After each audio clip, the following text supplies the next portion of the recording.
Nobody can tell you nothing. There's nothing anyone can say that is going to make you get sober. I don't think I've ever heard in my life, oh, I sent Lady Gaga a GM and that's the reason why I'm sober to this day. It's like, no.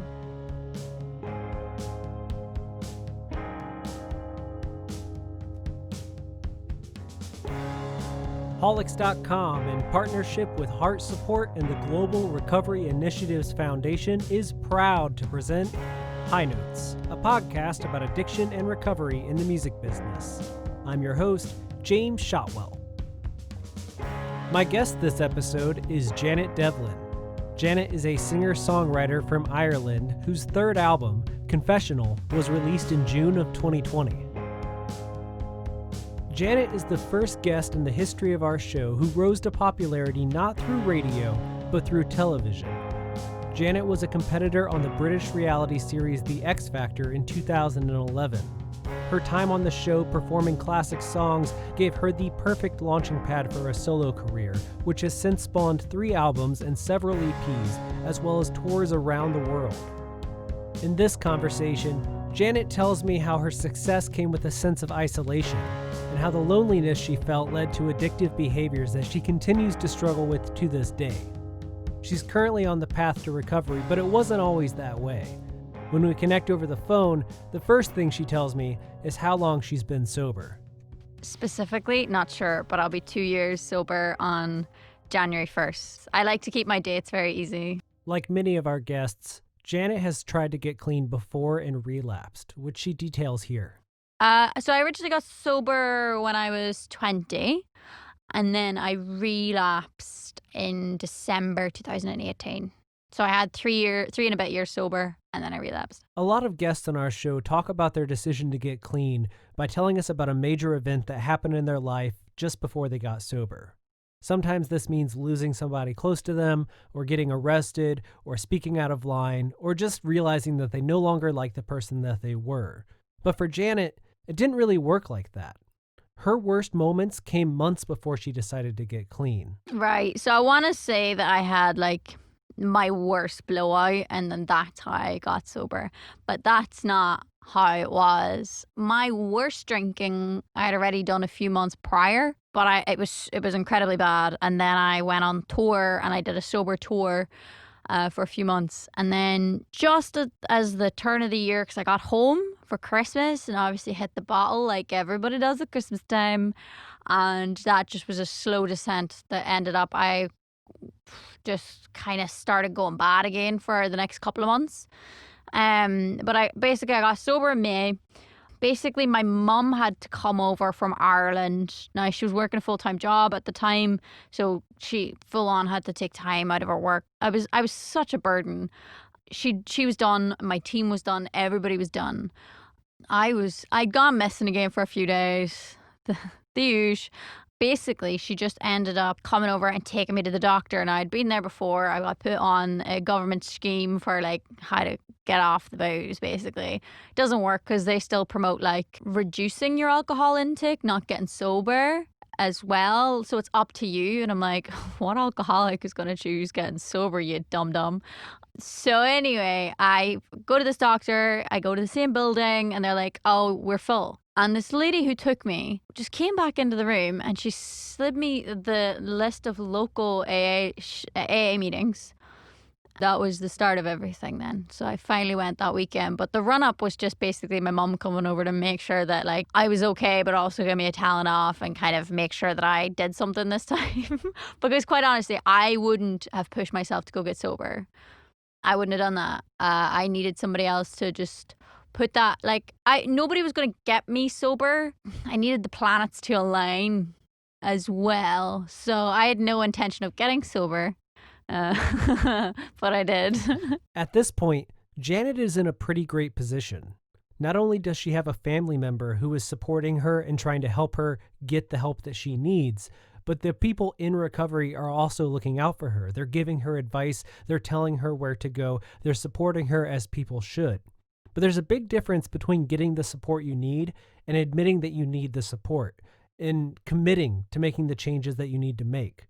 So I wanted to know, when Janet made that decision, when she was honest with herself and started to tell other people about her decision to get sober and the things that she needed to do to lead a better life. How was that received? Did people believe her? Did people continue to cheer her on? What happened when she embraced her truth? Well, I just remember when it sunk in, because I remember my first meeting, I had this mantra in my head of like, this is the first day of the rest of my life. And it truly was. But I remember being like, no one's going to feckin' believe me now. If I say I'm never going to drink again, how many times have we said we're never going to drink again? So I didn't bother telling anybody for quite a long time. Because I obviously told my team, like, I can't remember the first, probably with my mum. But even then, I didn't really want to tell her too much. So I kind of kept everything on the DL as to what I'd been learning in the meetings. But eventually, it got to the point where I was saying to people, like, I can never drink again. Mm-hmm. And I remember telling somebody close to me in my life, and they're like, "What do you mean, like, never drink again? Like, ever? Do you know?" Like, and they'd seen me in the misery. But the first time I told them, they were like, "Oh, that's probably for the best." And then, I told them a few months later, and they're like, "So never?" And I'm like, "Just because I'm better now, does not mean that I won't go back to that pain that you saw me in, like, full blown." But it was a bad time because basically anytime I had that first conversation with everyone, they were like, "Oh, thank God." Yeah. There was no like, "Oh, but you weren't that bad." In those first few months, there was only one person who did the whole like, "Are you sure?" Everybody else was like, "Oh, thank Jesus, about time." So they were done. What Janet just described is fairly common. When you have friends that you drink with or smoke with or whatever it is you choose to do, and you decide to get sober, there's a little bit of apprehension on their part. Maybe they don't believe that you'll stick with it, or maybe they worry that because you feel you have to get clean, that you also feel they need to get clean. But that's not really the case. Sobriety is a personal journey. Recovery is something that is unique to every individual. What may be okay for you and your lifestyle might not work for somebody else, and vice versa. That's just part of being a human. Thankfully, Janet was able to find a new community in the world of support groups. But I was curious if she was quick to speak, or if she just sat in the back and listened to others share their knowledge. Oh no, I was straight in there. I was straight in with the whole hi. No shadow of a doubt. I was like, "Hi, I'm Janet. I'm an alcoholic." I knew. My mum had already had a very serious talk with me whenever I wasn't getting sober. She was like, "How does it feel to be 19 and be an alcoholic?" And I was like, "Not great, Patricia. Not the best." But basically, I went in, I heard everybody share, and then, the newcomer thing, having to share. I just remember saying something along the lines of, "Jesus, I thought I was the only person going through this, and it's just refreshing to hear that." Because I went to a women's meeting first, so it was nice to see so many well-presented women, and then they're telling you their story, and you're like, "Oh, so you're like a hot mess, dude." And I was like, if you can get to the point where you seem like a very well-presented human being, then I also can get to that stage. And for me, that was like that hope. So I just remember sharing that initial bit of like relief. And also, I think in that meeting, everybody turned around to me to be like, and I crumble. So I'm obviously like, "Okay, hi, I'm an alcoholic." Also, the meetings in the UK are so different because when I went to the ones in New York City and all wherever, I've only ever really been to meetings on the East Coast, but they're always like so busy. You wouldn't have the same thing that happens in the UK ones where like this is a small town. Well, it's not a small town. It's a sizable town, but the meeting that day was probably like 14 people. Before Janet goes too far into her recovery, we took things back to the beginning. Now, in my experience, there are two different ways people react to their first encounter with alcohol. For some people, they try it and it's utterly disgusting. They cannot fathom why people drink it. But for others, they take that first sip and it's like a light bulb goes off. All of a sudden, they feel like they found something that was missing in their life, or something that they just enjoy, and they know that they will continue to enjoy moving forward. And that last one can be a dangerous slope. So when I asked Janet about the beginning of her drinking, how it all started and how it got out of control, I wanted to know, was she somebody that took to it quickly? Okay, so for me it was really funny I remember like all my friends used to go out partying at the weekends, like, and by partying I mean going and sitting in a big field and getting drunk. But at that age, I was like a competitive horse rider, so I didn't partake because I had stuff to do, and I just at the time I didn't like alcohol. Like I got stoned before I ever got drunk because I just felt weird about the chemicals. I don't know. I don't know what it was, but anyway. The way that we reason things? Yeah, literally. Well, I kind of just had an aversion to alcohol, like, in my head. And then, obviously, there was this time that came about where I remember my first time getting drunk, like, drunk with, like, people. And it was great. I had a blast, but then I ended up barfing. So... over one of my friend's shoes, so maybe not ideal, but it could have been. It could have been so much worse. It was like 20 minutes of like not fun, comparative to the rest. But from that moment, then in my teenage years, I didn't drink to the same level that I did that night. So I learned my lesson quite quick. But from that moment on, I definitely remember, like, I feel like it started when it was 2010 and it was October. We were like coming into spooky season, and there were so many house parties and there were so many just things like that going on that were fun with like people that I knew. And I just took it as an excuse to like, yeah, go hang out with these people. And for me, it really clicked. It clicked maybe before those parties. I went on a few nights out to this old man bar with just a close circle of friends, like 4 or 5 of us. And it just made sense. I started on, if I was on a night out, party drinking with friends, I remember the first time I drank vodka straight from the bottle, like with a quarter bottle. No, and I just remember tasting it and going, why do people why do they pull a face when they drink this? And I learned from that I can drink vodka like it's water and not be bothered. So for some reason, alcohol never even tasted that strong. And then anytime I was out drinking with my mates, I would have had like Jack Daniels and Coke. And I just remember like four JD and Cokes in, like feeling nice, feeling warm, I was so socially anxious in school. I was so afraid of people and talking, and I had a crush on the boy in the year above. And I remember that alcohol was the thing that got us to talk for the first time. So I had initially like this love of alcohol because it got me to come out of my shell, and I got rewards for it. I got the boy I'd been fawning over for years. I got to have a good time with friends, and even on a level of like opening up to people, like in a nice way, and just being more outgoing. So that's kind of how that's just my first few times of drinking started. So there was like no real problems there. All good, all gravy, and quite sweet. I had my close circle of friends, and beyond that, everybody else thought I was really uncool and didn't want to be seen with me. Everything Janet just described took place before the world knew who Janet Devlin was. She was just a normal teenager from a normal town with regular friends doing what teenagers do. But then she was on the X Factor, and life began to change at a quick rate. And at the same time, her relationship with alcohol began to change as well. It's a change that anyone who's done drugs and alcohol will recognize. It's a moment where what you do is no longer about fun, but about surviving, about getting through the day. It becomes a crutch, something you lean on to just live your life. Well, for me, I'd already slightly abused booze before TV. Just a little bit, where a little bit. I was dating a guy, and it was an emotionally abusive relationship. He did not want me to go on television. He thought it was a horrible idea. He didn't like the attention I was getting. He would constantly tear me down. I had no self-esteem, by the way, which I think is apparent if you watch my audition. Like, I have no self-confidence. And I thought that I couldn't sing and that everybody was overreacting and that my voice wasn't good. And I had a guy who I trusted and loved saying, your voice isn't that good. You're not that special. I don't know why the general public care.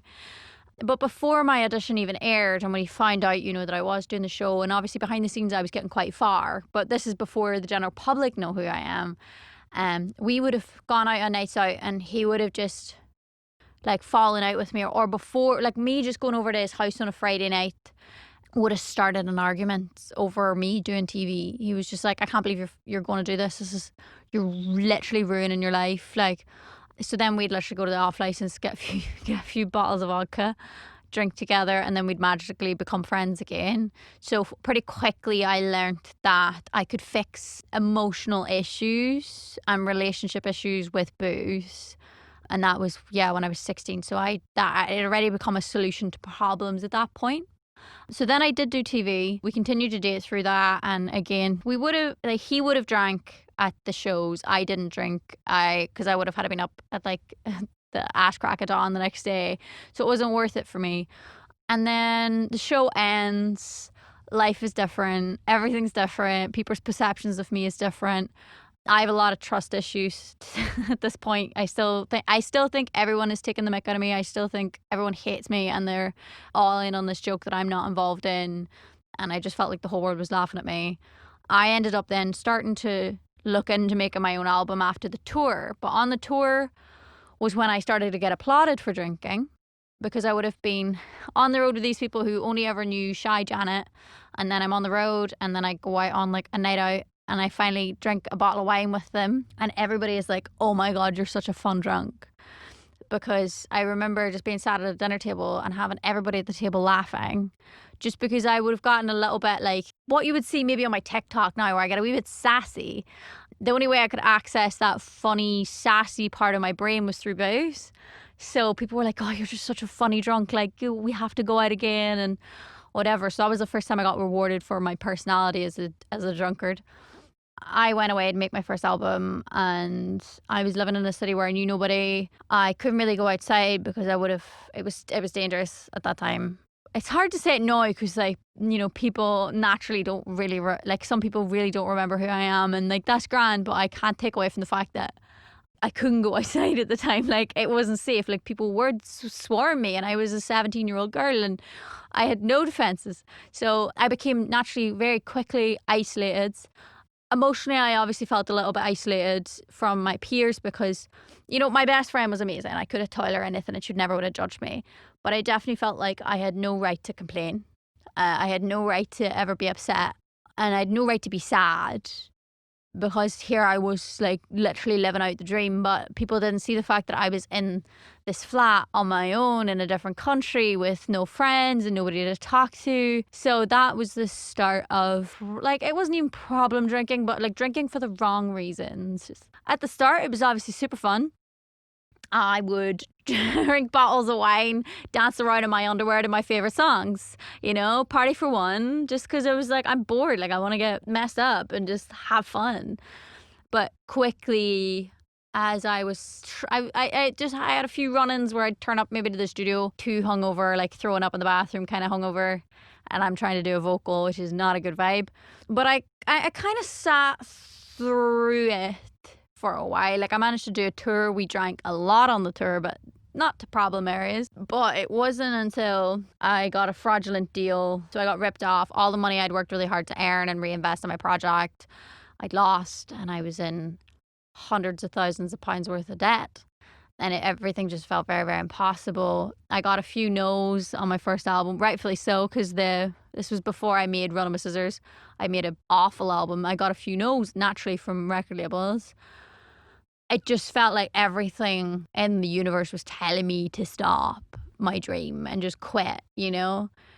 That plus the whole, like, touring and everything was great and it was amazing, and being in studios was great and it was amazing and all that kind of stuff. But I still had no friends. My family were living in a different country. Like, I'd been on my own then for like 2 years. So what I didn't realize, and it's only with hindsight, that I was so lonely, like incredibly lonely. And I also then ended up having to move in with my manager because of that fraudulent deal. Like, I had no money. I got insomnia as well. It got progressively worse after the show, but it got to the point where I started drinking to go to sleep. That for me was the start of the bad drinking.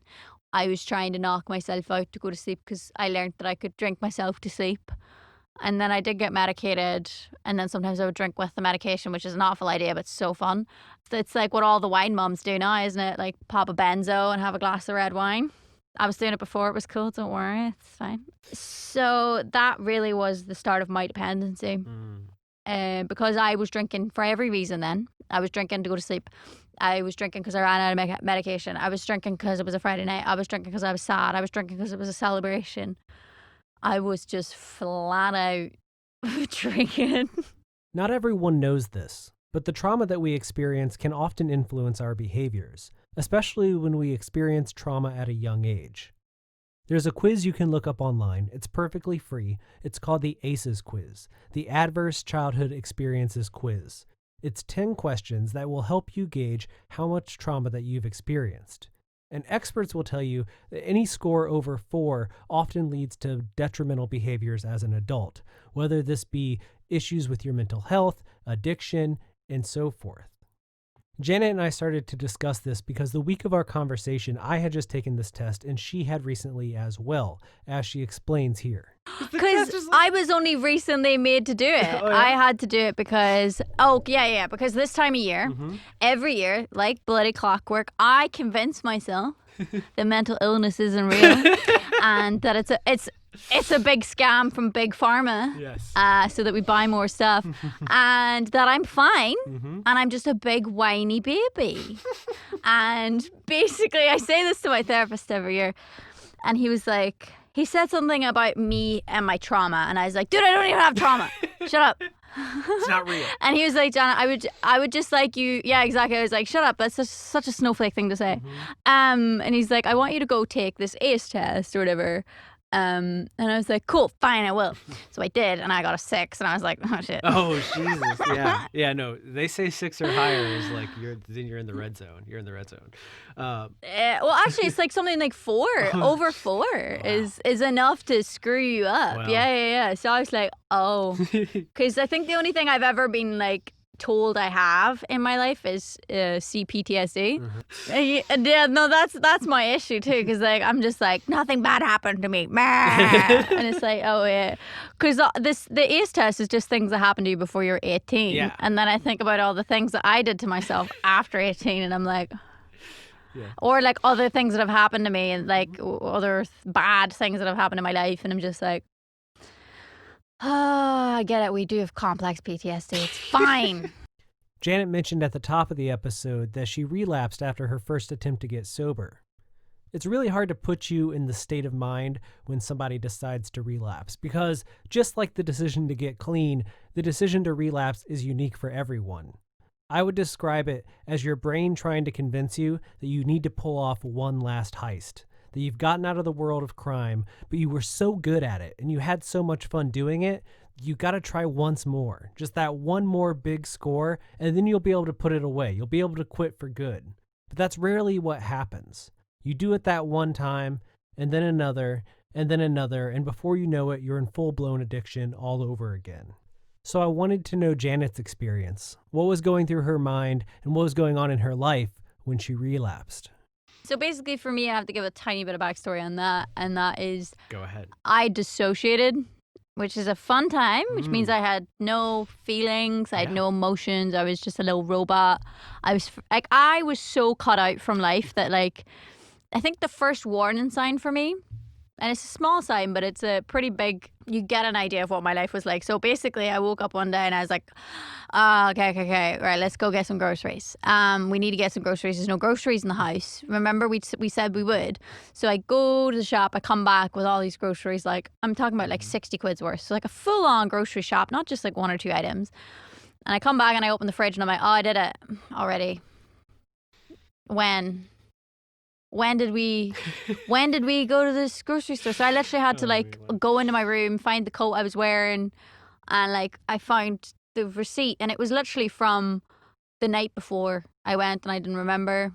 So basically my life had become, because remembering things is a lot easier to do when you got feelings to attach to the memory. So I had no feelings, so I was not remembering anything.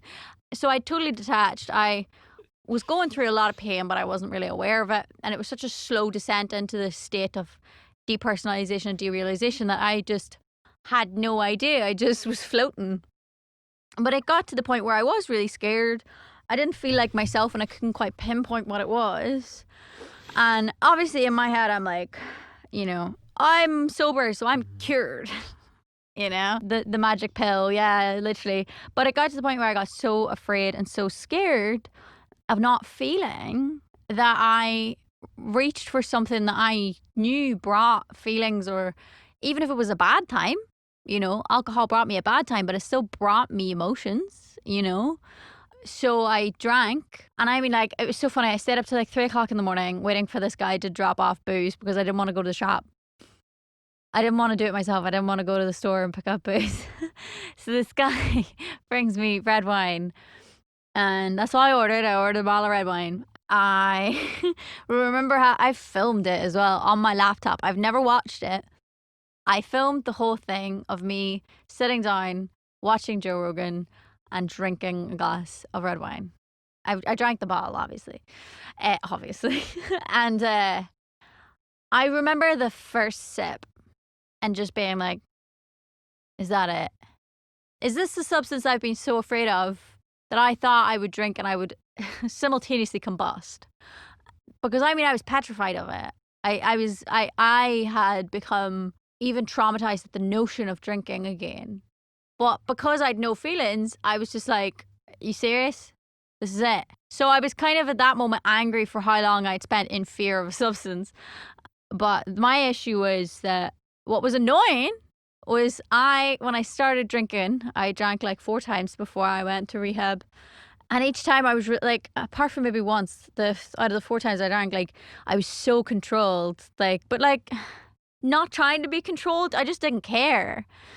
It didn't bother me. I was like, I love control. I'm a control freak, okay?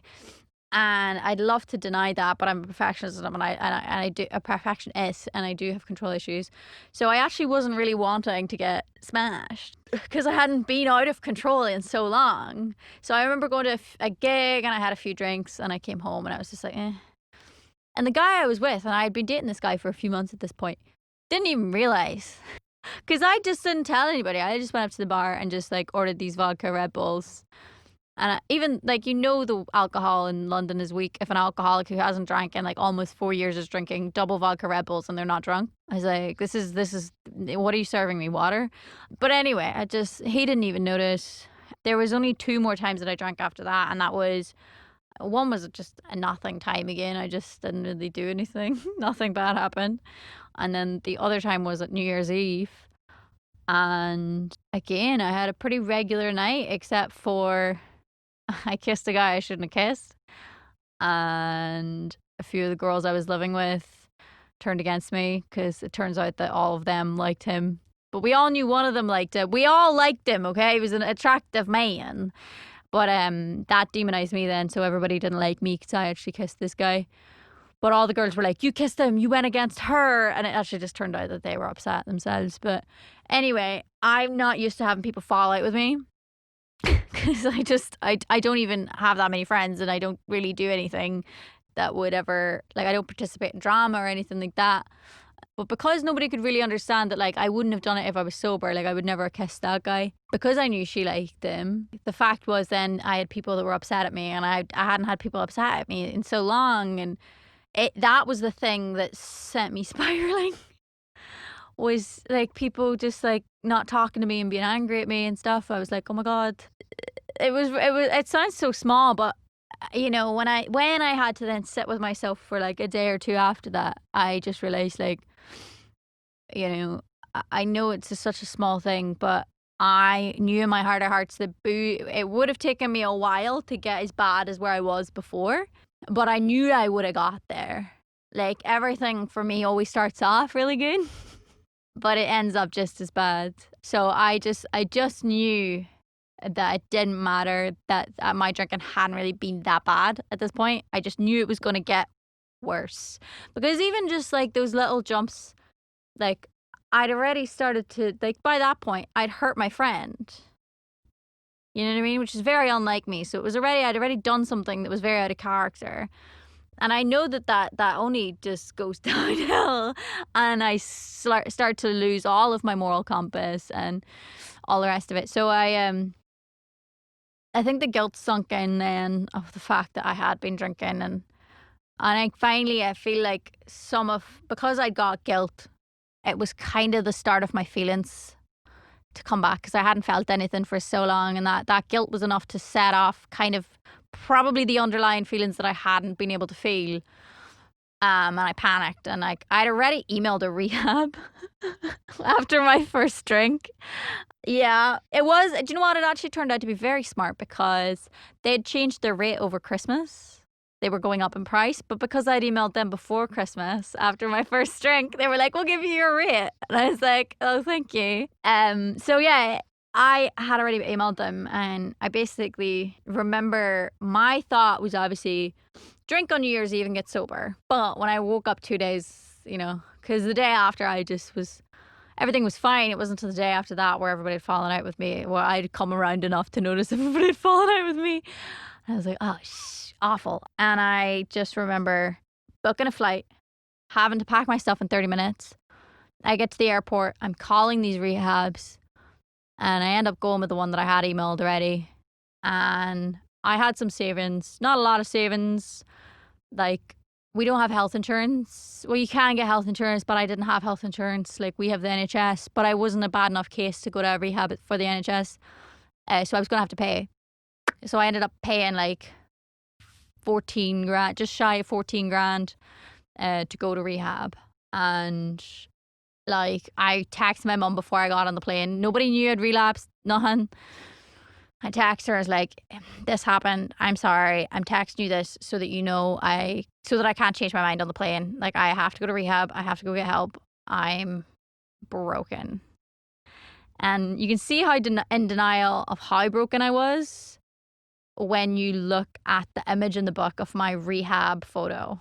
You can see how dead behind the eyes I was. So that is how I got sober again. But let me tell you something. I always had this warped perception of what rehab would be like, because you really only hear about rehab from people who hated their time at rehab. And they say it's useless and they say it's awful and blah, blah, blah. But I always find that that's from people who still aren't sober. And they're like, oh, rehab messed me up. And you're like, did you want to get sober when you went to rehab? And they're like, no. I'm like, well, maybe that's... Because I turned up and I was just desperate to get my life back together. Because obviously drinking was one thing, but like it was a symbol for me as to how I'd let my life fall back into the danger zone again. What Janet just described is a textbook example of the reason why people go through recovery. They don't only want to stop doing a certain thing, they want to understand why they do it. They want to learn to look for the warning signs that they're starting to fall off the rails again. They want to learn how to understand themselves in a way that they are unable to at that point in time. Because of what Janet had gone through in the past and her work on her mental health and her time in therapy, she was able to recognize the red flags. She was able to see the problems before they became things that she could no longer control, and she got herself in check. But as with everyone, there's still a chance that she could relapse again. So I wanted to know, when was the last time she had a craving to drink?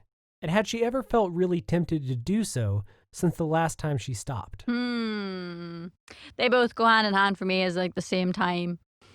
And that was like after a month of lockdown, because I took lockdown quite serious. Do you know what I mean? Like, so I wasn't seeing anybody. Like, I just moved into my new place in London and everybody was really nice, but like, my drinking wasn't done in pubs or clubs. My drinking was done in my bedroom on my own.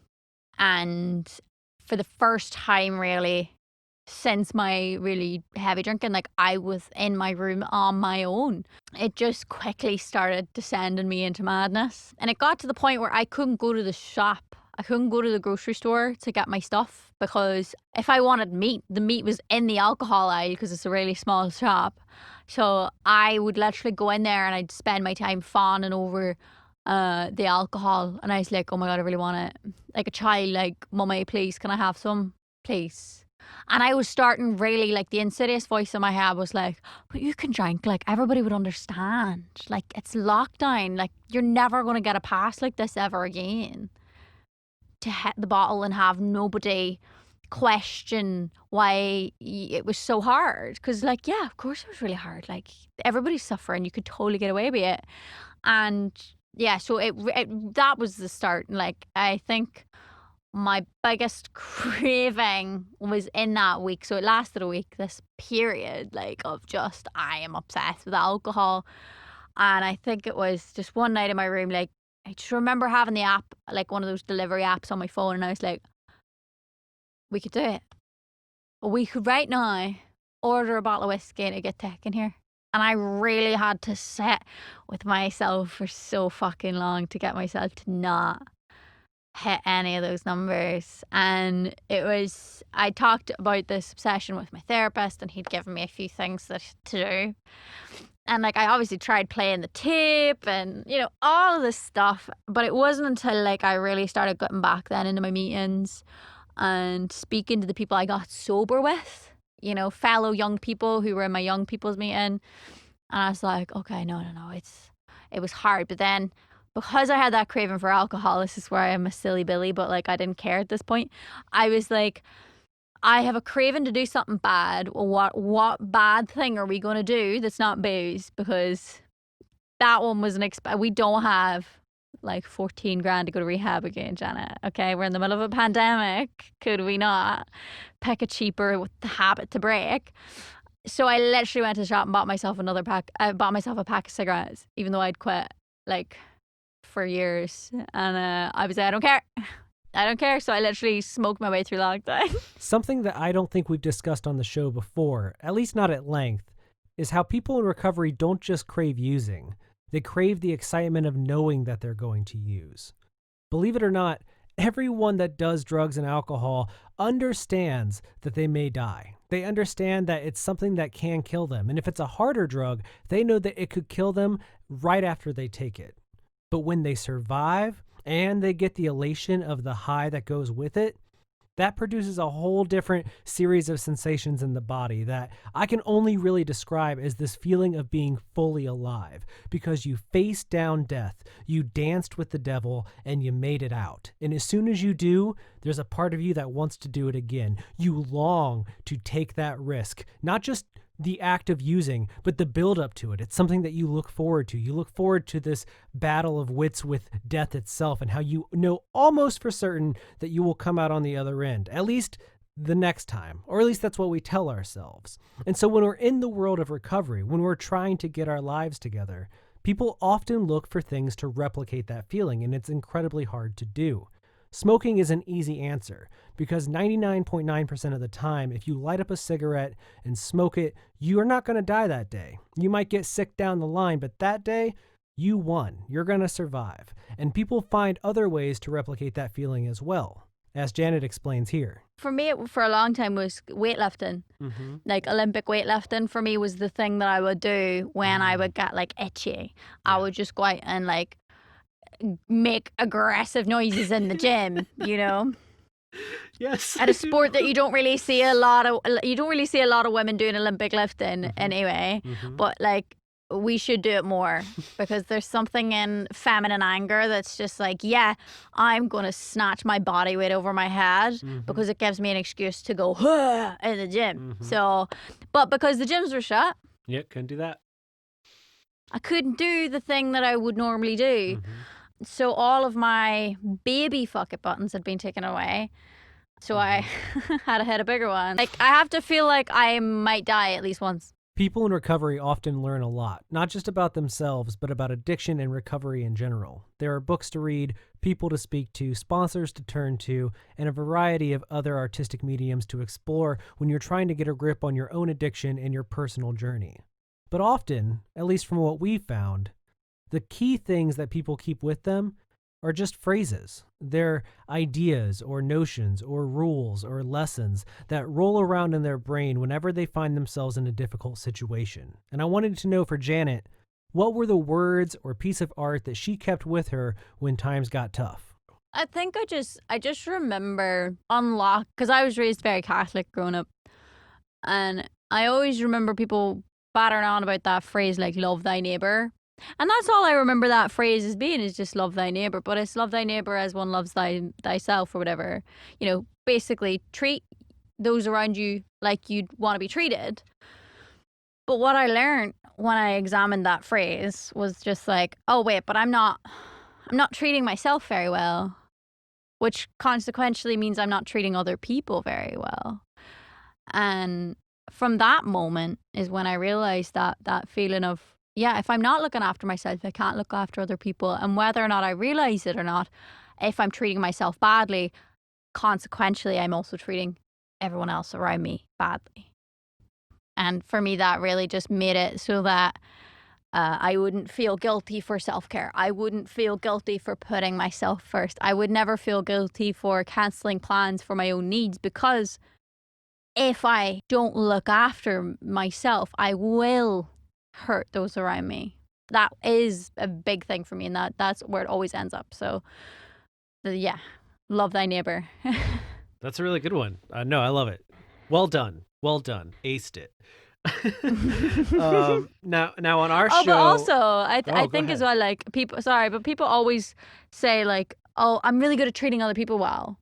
And it's like, but can you treat yourself well? Again, it comes to that. It's like the chronic people pleasing. It's like, yeah, but because you're treating other people really nice doesn't mean you're treating yourself nice. Like, those two things don't equal each other out. Something we learned in reviewing season 1 and how people reacted to it is that our audience loves to hear what changes in a person's life. Obviously, recovery can impact the creative process, and I think that that's a given. But on a very personal level, what is an event that has happened in the lives of our guests that they don't know would have happened if they hadn't gotten sober? What is the thing, the event, the relationship, the moment that they treasure as a result of their recovery? And for Janet, it's this. I think like a big one for me is like one of my brothers is literally my best friend, and he always has been and he always will be. And again, when it comes to my recovery, he's the one who, if I needed to remind myself of how awful I was when I was drinking, he is like, mate, I have got a backlog of stories here. Do you want to hear what you did? But he's also my best friend. You know what I mean? I trust him with all my heart. And he started dating a girl I was in theatre school with. And there was only 4 of us in our class. So obviously we were very, very close. They started dating and they had a baby. Like, they're getting married and all that kind of stuff, but they fell in love. So 2 of my favorite people, who I just love to pieces, just both of them had a baby. I got to meet her just there in the summertime when the lockdown restrictions had eased. It meant so much to me, because when I met my first niece ever, I was still battling with my recovery. But this baby niece I just got to meet and was just like overwhelmed with a sense of just pure love and just, I don't know. It's, yeah, the first best friend of mine to have a kid. And I just, like, I'm her godmother as well. So, like, I was just, like, so overwhelmed with, like, the purity of life. Like, I don't want to be a mom. I'm not even a big baby person. But for me, it was just, like, seeing, like, 2 people I love make something that was so cute and so lovely and so pure. Like, that baby's not seen how harsh the world can be yet. And that's amazing. All she knows right now is love.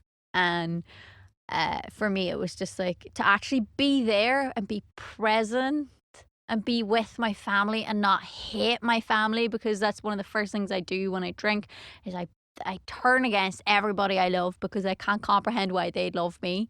So obviously everything is a lie. And I just so happy just to be in the room and actually have feelings and be present, really. Yeah. More than probably any guests in High Notes history, Janet has made her story available for anyone that wants to hear it. Not only does she write about it in her music, but she's also written a book, and she's made a series of very popular YouTube videos where she discusses her addiction, her problems with mental health, suicide, and much more at length. Those clips are available right now to anyone that wants to see them. And because of that, Janet has a very dedicated following who feels comfortable telling her about their own struggles. And while she loves to hear from her fans and she wants to be there for them and to comfort them and to do whatever she can, she knows that as a person in recovery, she can't actually offer them much advice. Because the path to sobriety, the road to recovery, if you will, is a personal journey. You never know all the motivating factors behind someone's addiction, and you certainly don't know what demons they may be struggling with mentally. So all our guests can do, even Janet, who's put herself out there as much as she has, all our guests can do is make suggestions.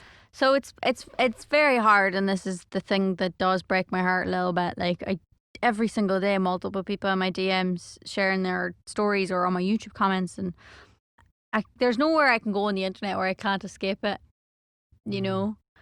And that's basically why I made the videos, dude. Because, you know, I say it in live streams and things, like, I have to say to people, like, I greatly appreciate you sharing your story with me. I'm flattered, and I'm sorry that you've gone through what you've gone through. But I'm not a professional. I am a person who, as you can tell from my stories, a mentally ill person. So I can only take on what I can take on in my own life. I can't carry the load of everybody. I am just a person. So all I can do for me to help people is really just sharing and openly sharing, and be it even silly videos about the things that I've gone through. Like, whatever it is that I can do to make people feel less alone and more normal with, like, their abnormalities, you know. But I can't personally sit down and respond to every single person. Like, I do try, and I do try to send voice notes and things, but realistically, like, you know yourself, if you think back to the pain and the suffering you were going through, nobody can tell you nothing. There's nothing anyone can say that is going to make you get sober. I don't think I've ever heard in my life, oh, I sent Lady Gaga a GM and that's the reason why I'm sober to this day. It's like, no. Those sobriety has to come from deep down. Like, who am I to think that there's anything I could ever say to anybody that would get them sober? No, because I'm just a human being. Like, the chances of them getting sober just because I spoke is very slim. But what I can do is continue to live a sober life and just try and share that message, because I can't carry every alcoholic on my back. I'm only 55 kilograms, you know. I couldn't be left on everyone.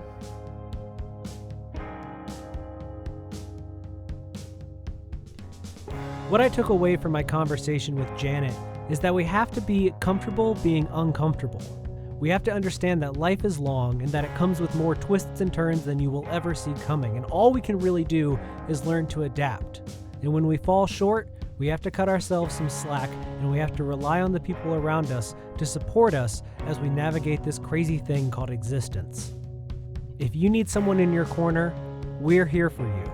Reach out to the High Notes team online or to our partners at Heart Support and the Global Recovery Initiatives, and somebody will be there to help you.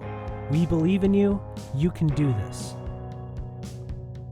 For High Notes, I'm your host, James Shotwell. Our show is produced by Landon Defever, and our programming consultant is Laura Haggard.